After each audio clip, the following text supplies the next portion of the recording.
Welcome along, guys. Well, I've been promising it for ages, but finally the bike is mine. The bike is taxed and insured.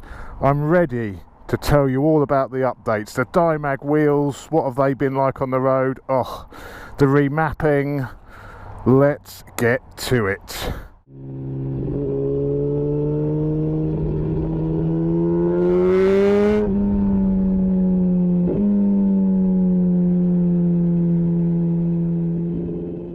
First of all, you may notice this strange little thing on my wing mirror here.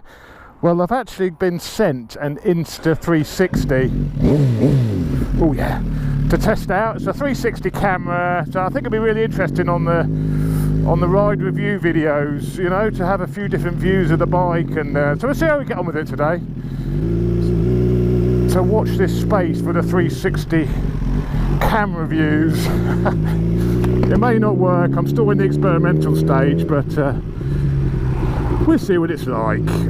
So, the GSXR is all mine at last. God, it's taken a long time. It's taken a while to get this sorted, get the documentation through from Suzuki. Yeah, it's been a nightmare. I don't want to go into it, but it's been a pain in the arse. But the good news is it's now mine. I can legally ride it on the road. Oh, it's fantastic to be back on it. I bought the H2 when I thought I wasn't going to buy this because they messed me about too much and I was getting fed up. So I thought, that's it, I've had enough of it, I'm buying the H2. Next minute, invoice from Suzuki, oh, here you go, buy the bike. So I bought it, I took out a loan to buy this. My camera's wiggling around already. Excuse me a second. So I took out a loan to buy this, thinking, you know, I can't afford to keep it long term. I'll keep it short term. I've got to try out the wheels. I've got to enjoy the bike for the rest of the summer. Well, the plan was to sell it, but I'm loving it so much, and it's so different to the H2 that I'm seeing if I can afford to keep it now. Because with the mods done to this bike, it's an absolute weapon.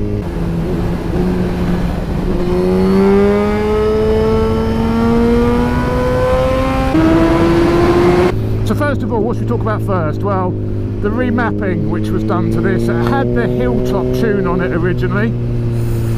Don't get me started on Hilltop, I'm not going to talk about Hilltop stuff just yet, but yeah, I wasn't happy with how the bike was performing with the Hilltop tune when it had the full system on it. It was very snatchy, it felt lean, I wasn't happy. So I took it to be remapped. The video's up there, I put a card up, but hopefully you've all seen it. Massive power increase. I managed to get, I think it was 204 brake horsepower at the back wheel with the Predator system on it. The bike was seriously lean when it came in, and that snatchiness is all gone. The throttle response is now beautiful. Below 3,000 revs it's a bit flat. I think that's just the nature of what the bike is like. But as soon as you go past 3,000 revs, it takes off. The amount of mid-range, it's at least as powerful as the new S1000RR in the mid-range. It is seriously quick in the mid-range, and then when you get in the upper ranges, it flies. It feels faster than the new RR. I think it must be on par with the new RR. It is seriously fast.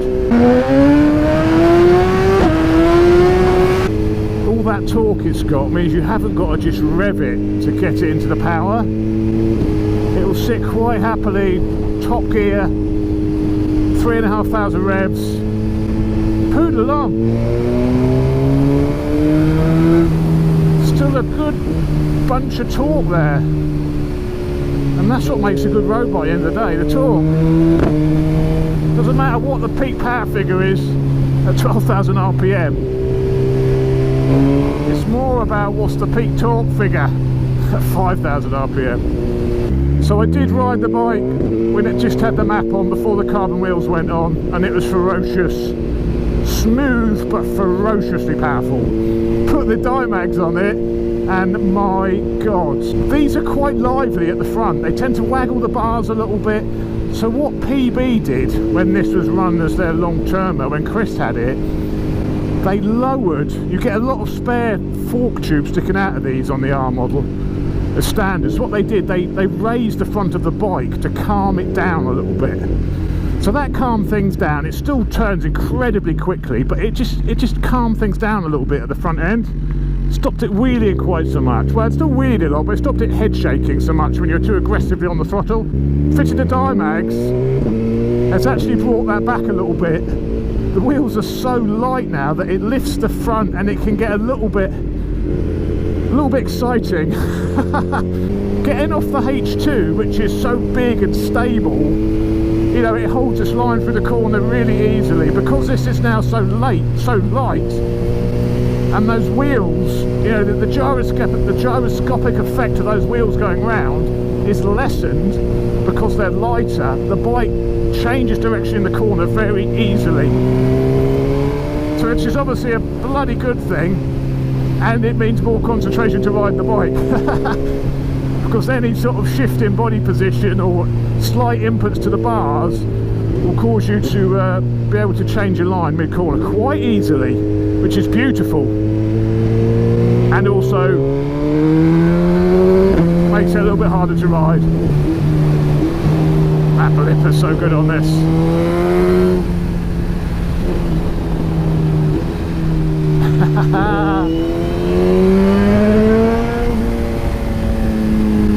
Such an easy, well, not as easy as the double R, but still bloody handles and is easy to ride.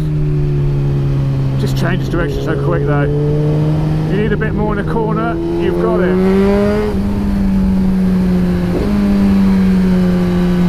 I mean, you can just go, whoa, I've got to tighten up. With these wheels, you can go, whoa. You can turn and move mid-corner. Before, it wasn't as lively as that. But the whole bike is just so light on its feet, so quick to turn, so beautifully, so beautifully fueled now. This is what I think I've got to keep it, because it's just an awesome bit of kit now.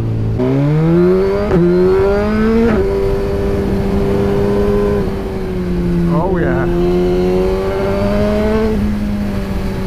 The brakes are also excellent on this. Mine's a 2017, but it's had the 2018 discs and calipers fitted. So it's a little bit, it doesn't have that fade problem. I had no problems with brake fade at Snetterton, which I was really surprised about. I was really expecting to have problems with that, but nothing at all. I would want to do some braided lines on this. Now I've sort of decided I'm going to keep the bike. I think I'm going to keep it.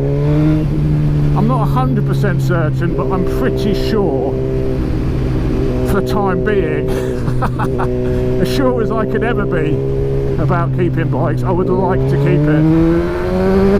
Because it's the same route I took when I was trying this out, comparing it to the RSV4 factory. It's the same bit of road, so it's interesting to see if I can notice any differences with the Dymags. I know there will be. It's so hard to pick up on this, but I know it's definitely much quicker to turn, much easier to change direction. The whole bike is much more lively now than it was before. That's quite tight. But it's just effortless. It's like a 600. I do wonder that the quick shifter's not quite as good as it used to be. Tom's bike, the red GSXR, that I rode when I was having this remapped, that seemed a lot smoother than this. I threw that little flip-flop there, those wheels, it takes hardly any input to change direction. And as I mentioned in the install video, when we weighed everything, the wheels are light on them. The standard GSXR wheels are incredibly light. But even replacing already light wheels with the Dymags, it has made a huge difference. And not just to the acceleration and the handling, also to the braking, I'm sure it has. I bought it off Suzuki with the intention of reselling it and making a few quid. Now I just love it so much, I don't think I can sell it. Mrs. Chops is going to kill me. When I tell her I'm keeping it, I may just keep quiet. She won't notice it in the garage, will she? We'll just keep it, we'll keep paying off that loan. And keep the bike, because it's so nice, it's so lovely. I don't want to get rid of it.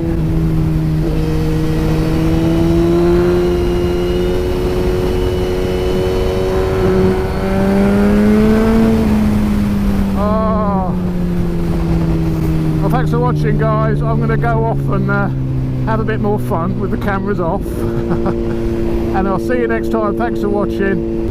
Take care, and I'll see you soon. This is power level 1, which is full power. Jesus! Go! Look at this.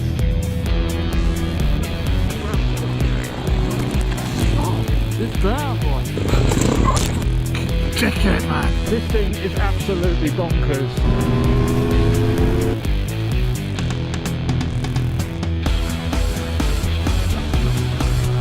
It's also pretty quick.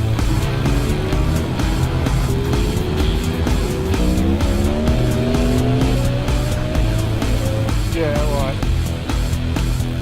Never mind getting beat up. Give me this any day of the week.